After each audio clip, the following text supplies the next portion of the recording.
Hey, today I'm going to show you how to lower your Harley Davidson the poor man's way without any specialty tools or equipment.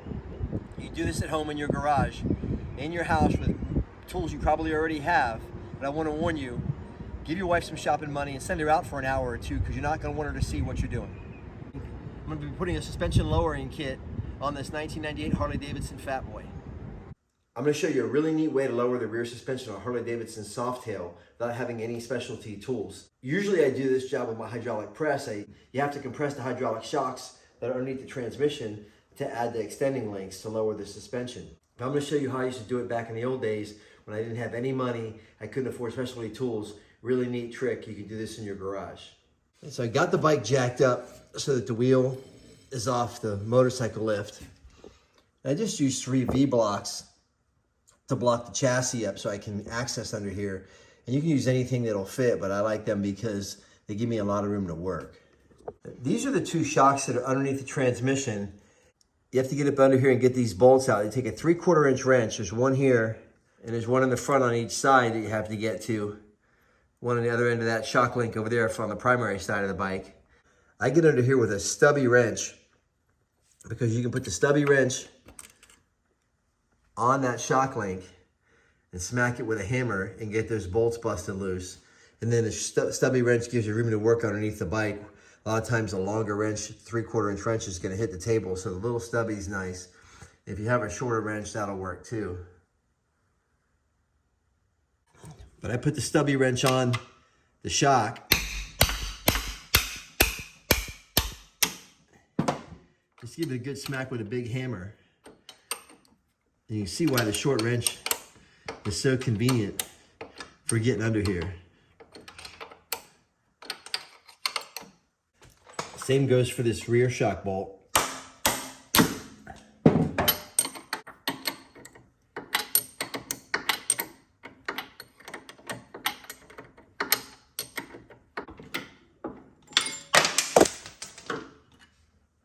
So there's the shock on the cam side of the engine.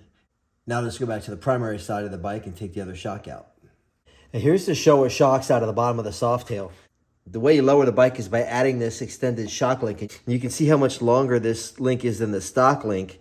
And this little bit of distance here creates a bunch of rise here, which is gonna push this axle up into the bike and lower the ride height of the motorcycle. So now I'm gonna share with you a little trick I learned when I was young and didn't have any money, any specialty tools, how you can compress this shock in your home garage and lower this bike without any special equipment. So here's my poor man's hydraulic press. You're not using a lot of force to compress this shock, so you don't have to worry about damaging your door jamb, but I do it in a door jamb. This is a door to my office. And I kept my guitars in here and some of my artwork and some things I've collected over the years. A race motorcycle. I've got my Strongway Richard Petty floor jack turned sideways here, and I just use some wood and a couple of V-blocks. You can use old blocks of wood, whatever you need, but I support the shock. I keep everything lined up so it doesn't want to go sideways when I operate the jack. And I'll just crank the jack handle and compress that shock. Let me show you how I do it.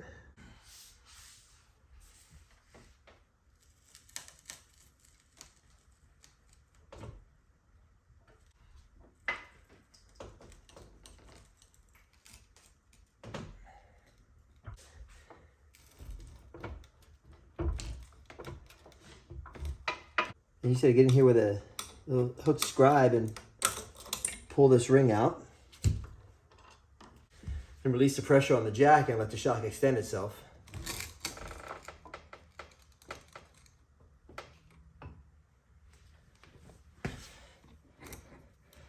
And there you have it. I got the shock link in a little vise here in the shop. You know, it just makes it easier to hold it so it's not bouncing around all over the place. But normally, you'd use 2 1/1/16 wrenches to, you got to hold the stem of the shock on the back and then undo this jam nut on the front. But most of you at home aren't going to have 2 1/1/16 wrenches. So you can just use 2 big adjustable wrenches, crescent wrenches. They work just as well. And you know, just get them on here. You're going to want to hold the back side of this shock with one and you want to hold that one tight. And then this one on the outside, you're going to crank real hard and hit it. And I usually use my foot just to stabilize, but I'm just going to give this one a hard hit, and it'll break right loose. You see that jam nut coming off.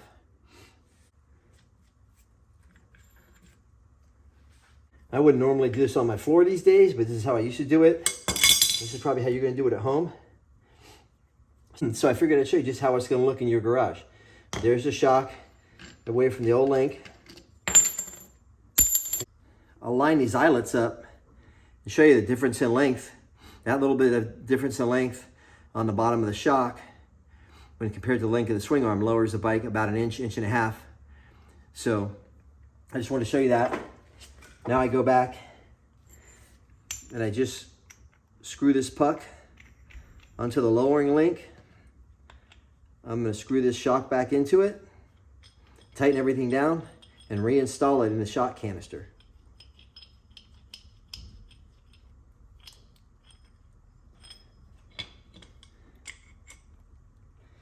Just go tight there, and you're going to tighten the puck up against the shock, and you're going to tighten the jam nut.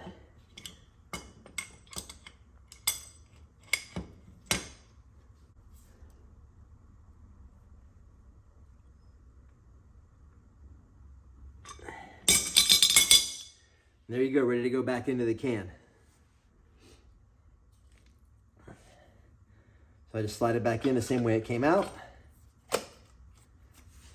Put it back in my little poor man's shock compressor. Reinstall my retaining ring, and it's ready to go on the bike, and I got to do the other side. Might be a little bit more difficult to get this in here this time because it's longer due to the lowering kit, but I'll get it.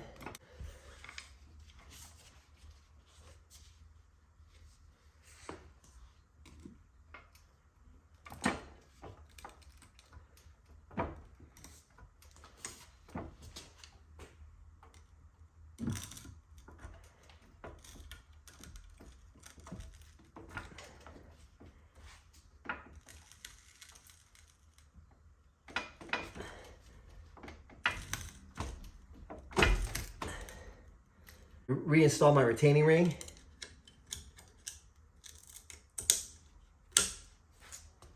Release the pressure on the jack.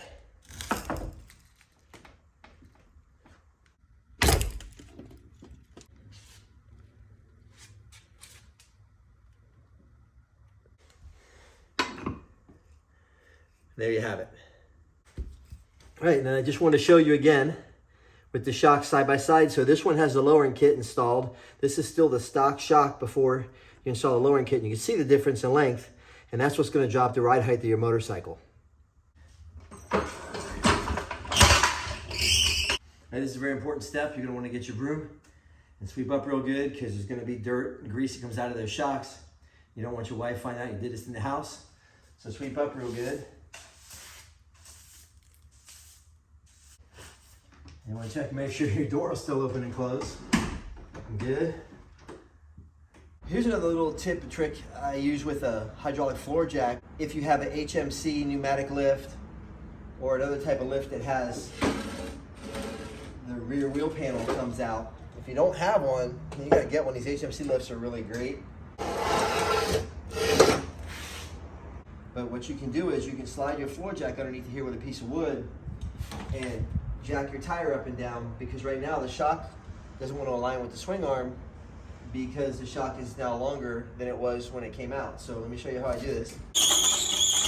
Just slide the hydraulic lead, get a piece of wood, in this case a 4x4, get up under there, and I can jack the wheel up to get my swing arm to align with the shock.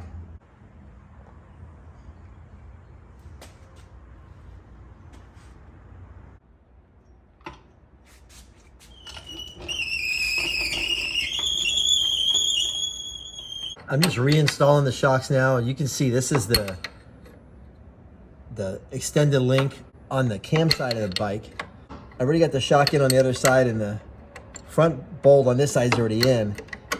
You got to kind of go, one flat at a time with these. It takes a few minutes to do it. It's a lot of work, but hey, you only got to do it once and the bike looks phenomenal.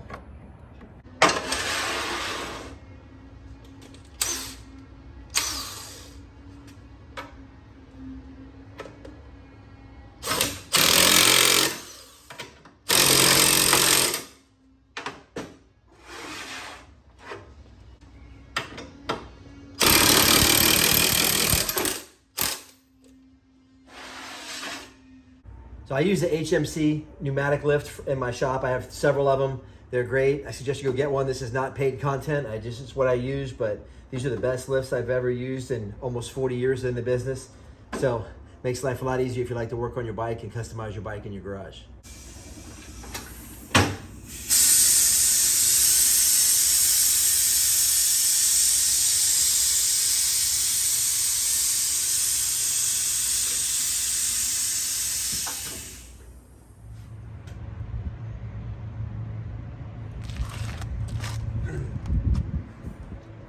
I just need to do a few more modifications to the 1998 Harley Davidson Fat Boy, and I'm ready to ride it. I'll shoot you guys some video on it.